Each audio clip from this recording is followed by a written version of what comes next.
Could use 100 of you.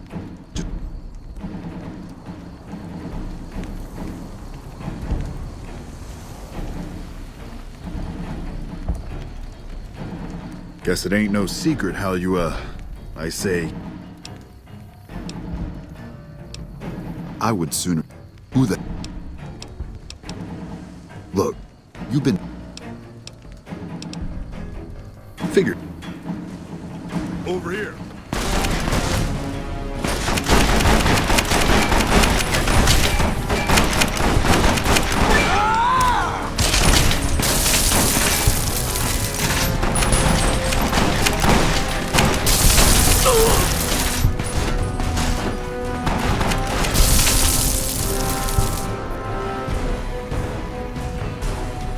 You did a super job wrapping things up, and I'm not just...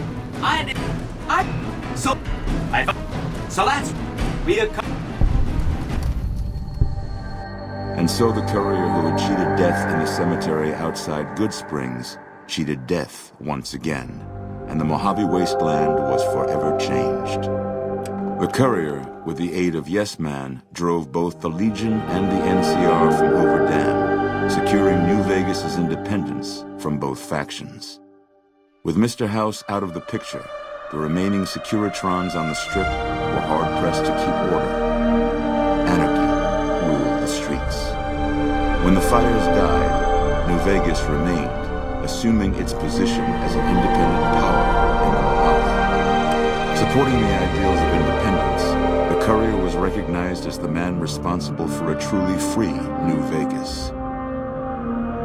He ensured Mr. House's tyranny was broken, and neither Caesar's Legion nor NCR would ever gain control over New Vegas.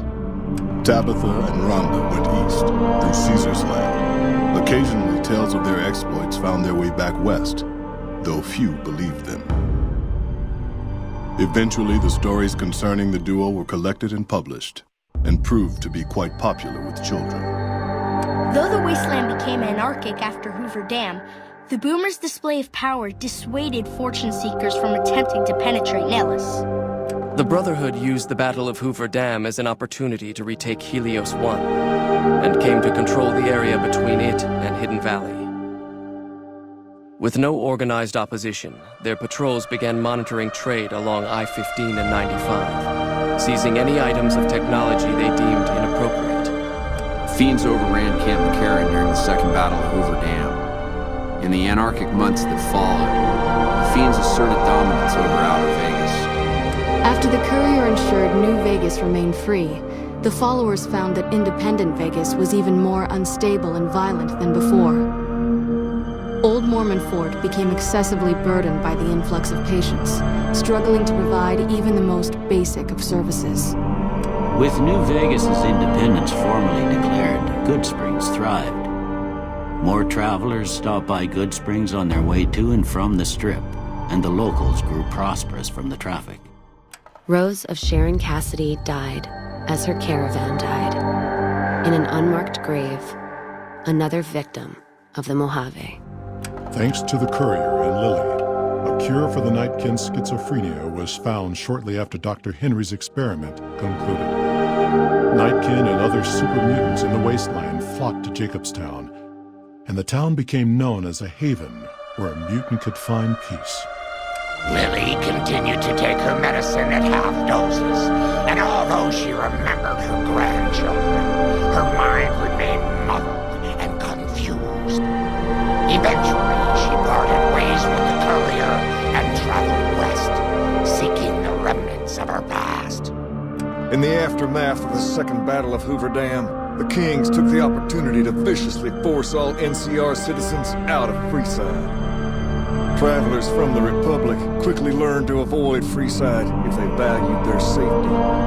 After Ray's brain was transplanted into Rex's cybernetic body, it took Rex some time to adjust to the old scrapyard dog's memories.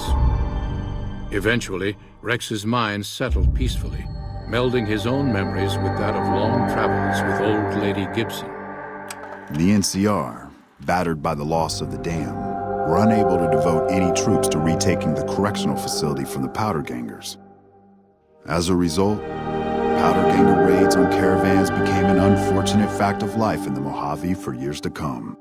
Armed with a wide array of improvised explosives and stolen weapons, the Vault 19 powder gang tormented the Mojave wasteland for years. Citizens of the NCR were favorite targets, and they always suffered the worst fates.